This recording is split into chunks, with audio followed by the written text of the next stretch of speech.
লেবাননের সশস্ত্র গোষ্ঠী হিজবুল্লাহ ইসরায়েলের তেল আবিবে ৩৪০টি রকেট ও ড্রোন হামলা চালিয়েছে। এতে অন্তত ১১ জন আহত হয়েছেন। কাতার ভিত্তিক সংবাদ মাধ্যম আল জাজিরা এক প্রতিবেদনে এ তথ্য জানিয়েছে।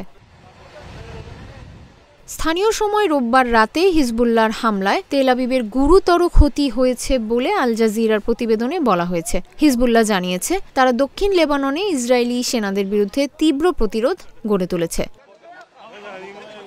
হিজবুল্লাহ তাদের বিবৃতিতে বলেছে, প্রথমবারের মতো তারা ইসরায়েলের দক্ষিণাঞ্চলে আসাদ নৌঘাঁটিতে ড্রোন হামলা চালিয়েছে। এছাড়া অত্যাধুনিক ক্ষেপণাস্ত্র ও ড্রোন ব্যবহার করে তেল আবিবের একটি সামরিক লক্ষ্যবস্তুতে হামলা চালানো হয়েছে। একই সময়ে তেল আবিবের উপকণ্ঠে একটি গোয়েন্দা ঘাঁটিতে ক্ষেপণাস্ত্র ছুড়েছে তারা। ফিলিস্তিন রেড ক্রিসেন্ট জানিয়েছে, আহত ১১ জনের মধ্যে একজনের অবস্থা গুরুতর। এছাড়া ইসরায়েলের দখল করা পশ্চিম তীরের তুলকারেম শরণার্থী শিবিরের কয়েকটি বাড়ির ওপর একটি ক্ষেপণাস্ত্র আছড়ে পড়ে অন্তত ১৩ জন আহত হয়েছেন।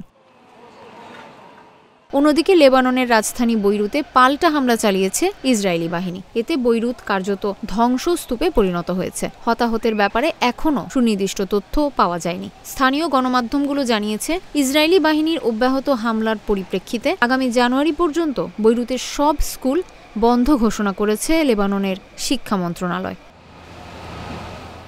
বার্তা সংস্থা এএফপি জানিয়েছে, গত সপ্তাহে বৈরুতে অন্তত ৪টি ভয়াবহ হামলা চালিয়েছিল ইসরায়েল। এতে মোহাম্মদ আফিফ নামে হিজবুল্লাহর একজন মুখপাত্র নিহত হন। এরপর গত বুধবার এক বক্তৃতায় হিজবুল্লাহ প্রধান নাঈম কাশেম বলেন, বৈরুতে ওই হামলার জবাব তেল আবিবে হামলার মাধ্যমে দেওয়া হবে।